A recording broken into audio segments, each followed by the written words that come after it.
E agora o Rui Altieri, presidente do Conselho de Administração da CCE. Boa tarde a todos. Estão me ouvindo bem? Não? Tá? Tudo Okay. bem. Está ouvindo bem? Ok. Muito boa tarde a todos. Zilmar, obrigado pelo convite da Única. Transmita para a presidente Beth meus agradecimentos. Cumprimento aqui meus colegas de painel. Minha apresentação fala sobre bioeletricidade e mercado livre. Muitos dos dados e números que eu vou apresentar aqui já foram apresentados de uma certa forma pelos outros palestrantes.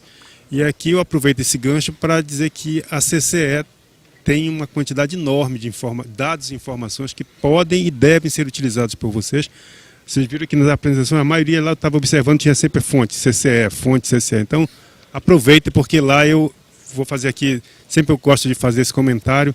Minha vida profissional, estou há 2 anos na CCE, mas se eu tivesse conhecimento de todas as quantidades de informações e dados que estavam disponíveis na CCE, eu seria outro profissional hoje, com toda certeza, viu? Eu seria um profissional muito mais qualificado se eu tivesse lá atrás, no meu início de carreira, conhecido todas as informações, todos os dados disponíveis que a CCE tem hoje. Mas deixando a propaganda de lado, vamos falar aqui um pouquinho dos grandes números da Câmara de Comercialização. Primeiro, como foi citado, nós tivemos um crescimento muito grande no número de agentes, muitos deles focados no mercado livre. Hoje nós estamos no final de maio, ainda não fechamos o mês de junho, com 6.381 agentes. Estamos registrando e gerenciando 34.534 contratos. É um número muito grande, mais da metade desses contratos estão no ambiente livre. No ano passado nós contabilizamos 25,8 bilhões de reais, mas tivemos uma frustração importante na receita, na liquidação, de alguma coisa em torno de 1,6 bi. Eu vou explicar mais à frente, o Reginaldo já comentou rapidamente aqui o problema do questão da judicialização do GSF, que é a frustração de geração das usinas hidrelétricas. Este ano, de janeiro a abril, em 4 contabilizações, já contabilizamos 10,8 bi e continuamos com aquela frustração de 1,6 bilhão de reais judicializados. Aqui eu faço um mapa do crescimento que nós tivemos de dezembro de 14 até maio de 17. Alguma coisa em torno de 119%. E daria destaque ao mercado livre, que teve um crescimento de 37% nesse período, e no consumidor livre e 224% no consumidor especial. Ou seja, tivemos uma migração muito forte, diria até de uma maneira não tão organizada quanto nós desejávamos. O desenho que nós imaginávamos lá atrás era que grande parte desses consumidores de pequeno porte migrassem para o mercado livre, mas embaixo de um varejista. Isso não se concretizou. Temos uma série de dificuldades, podemos abordar algumas delas no comentário, mas o fato é que esses consumidores hoje estão fazendo da CCE, que foi pensado originalmente em ser um mercado atacadista, num mercado varejista. Então é importante que esse mercado se organize para dar mais tranquilidade e mais produtividade nas operações da Câmara. E aqui eu falo alguns destaques do mercado livre. Como eu falei, nós tivemos 25 vezes mais migrações em 2016 do que em 2015. A média mensal em 2015 era de 8 migrações por mês, totalizando alguma coisa como 90 migrações ao longo do ano. Ano passado nós tivemos 192 migrações por mês e tem um total de 2.300 novas adesões na CCE. Número muito grande. Tivemos que nos reorganizar. Todo o processo de adesão foi refeito, repensado, é um processo penoso hoje em dia. Com a alteração no patamar do PLD para este ano, o número de migrações reduziu, mas ainda está bastante elevado. Estamos com uma média uma média mensal de 153 adesões e já temos contabilizado 767. Temos hoje em carteira alguma coisa como 500 novas adesões só no segmento do mercado livre, consumidores livres e especiais. E qual foi a alteração que isso trouxe no mercado brasileiro? Bom, o crescimento do mercado vai ser sempre independente da migração ou não. O Brasil teve um crescimento, comparando o ano de 2014 com 2016 com 2017, os 5 primeiros meses, até maio, os dados são prévios ainda, de 1%. Olhando o ambiente livre, ele cresceu quase 22%.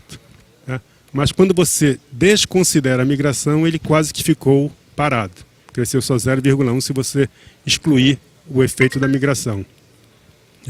Na questão do ambiente regulado, houve uma redução de 5,5%. Mas quando você desconsidera a migração, o ambiente regulado ainda cresceria 1,3%. A conjugação desses dois fatores dá 1%. E aqui um ponto importante. Em maio de 2016, o Mercado Livre representava 26% do mercado nacional. Hoje, maio deste ano, ele já está ele está em 30%. Onde é que volta aqui? Ele já está em 30%. Então teve um rearranjo no consumo. Né? Voltando aqui, em maio de 2016 era 26 livre, 74 regulado. Hoje nós estamos com 70 no regulado e 30 no livre. Um crescimento muito forte. Né? E, insisto, de uma maneira não tão organizada quanto nós gostaríamos. Passo agora para falar sobre alguns pontos da geração térmica biomassa.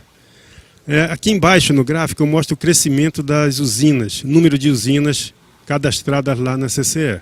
Começamos com 197 em 2013, fomos crescendo ano a ano, hoje nós temos 260 usinas na CCE. Contrapartida disso é que o consumo a geração de energia biomassa não subiu muito. E aqui abre o primeiro destaque. O Daniel falou que ele tem uma facilidade de fornecer lastro para a questão de algum retrofit. Há um espaço muito grande para retrofit, modernização, principalmente em substituição de caldeiras no campo da biomassa. Né? E pode aproveitar essa oportunidade, principalmente esse tipo de serviço, para aumentar em muito a geração. Eu vou mostrar mais à frente que as usinas mais antigas de 2014, elas têm mantido a sua geração até de forma reduzida, estão reduzindo a geração, em vez de estar crescendo. Né?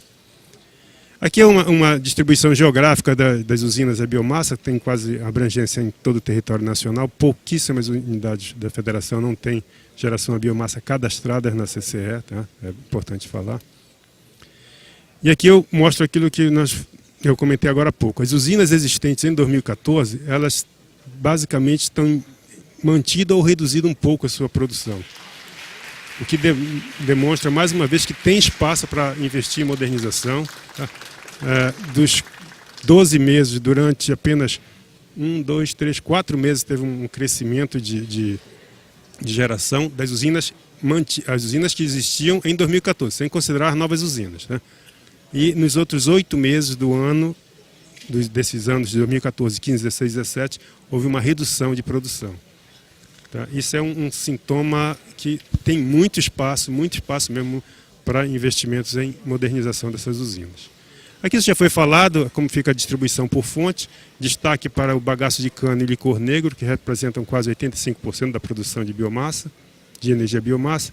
E aqui eu vou para considerações finais. Aqui eu mostro um quadro da nossa última contabilização e liquidação, que esclarece muito o nosso principal problema. Total contabilizado do mês de abril, que nós liquidamos agora no início de junho, foi de 3 bilhões 710 milhões.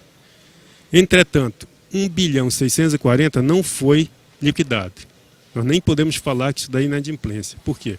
Existem proteções judiciais que protegem esses geradores de arcarem com essa despesa. Então, 44% do total que foi contabilizado em um mês está sob júdice. O mercado de curto prazo da competência abril, apenas um mês no mercado de curto prazo, é pouco mais de 2 bilhões. 2 bilhões é muito dinheiro, né? Mas é um pouco mais de 2 bilhões. Desse montante, nós conseguimos liquidar 1 bilhão 730. E aí sim, tivemos uma inadimplência que eu considero importante, de 340 milhões, mas ela está concentrada em 2 distribuidoras que são já de conhecimento público. A CEA, lá do Amapá, e a Ceron, do estado de Rondônia. Resolvendo essas 2 inadimplências que a agência reguladora se comprometeu a dar uma solução no médio prazo para uma distribuidora e no curto prazo para outra, a nossa inadimplência ficaria valores históricos de 3% a 4%, que sempre foi a inadimplência um pouco menos na CCE. Mas nós temos hoje 2 grandes problemas na liquidação. Primeiro é o GSF, que não está resolvido, depende de uma MP para destravar essa solução, e a inadimplência dessas 2 distribuidoras.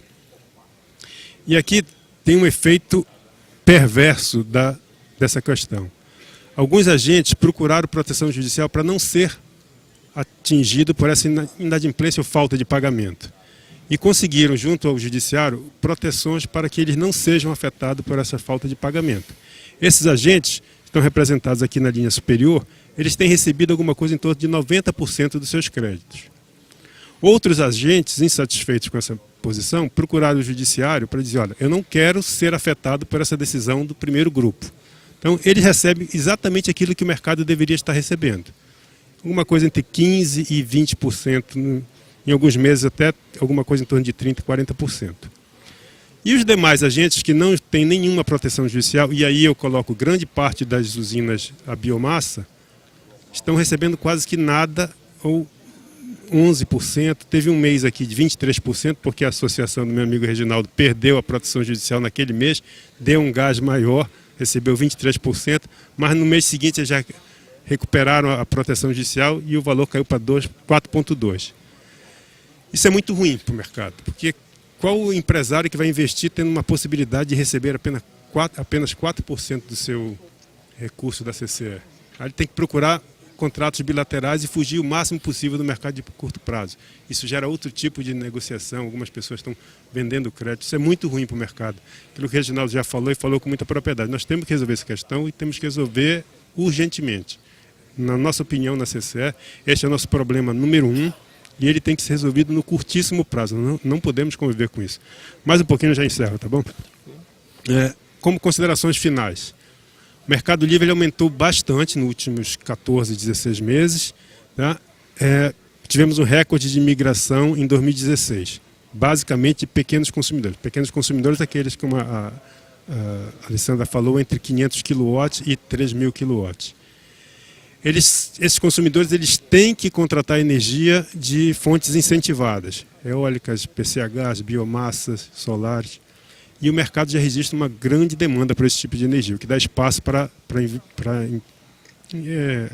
ampliação desse parque. Tá? Apesar do aumento da capacidade instalada no número de usinas, a geração a biomassa está praticamente estagnada. Aí tem dois fatores. O fator climático influencia bastante, mas também, insisto, tem muito espaço para modernização. Tem plantas muito antigas que, com a substituição de caldeira, daquele sistema todo que o Zilmar conhece muito bem, podem dar um aumento de produção significativo. Tá? E o que nós lamentamos bastante, usinas existentes desde 2014 estão diminuindo a sua produção, que demonstra um esgotamento desse investimento, que deve ser feito algum investimento para dar um retrofit. Eu encerro aqui, pessoal. Obrigado pela atenção e fico à disposição para qualquer questão no final. Obrigado, Rui. Parabéns.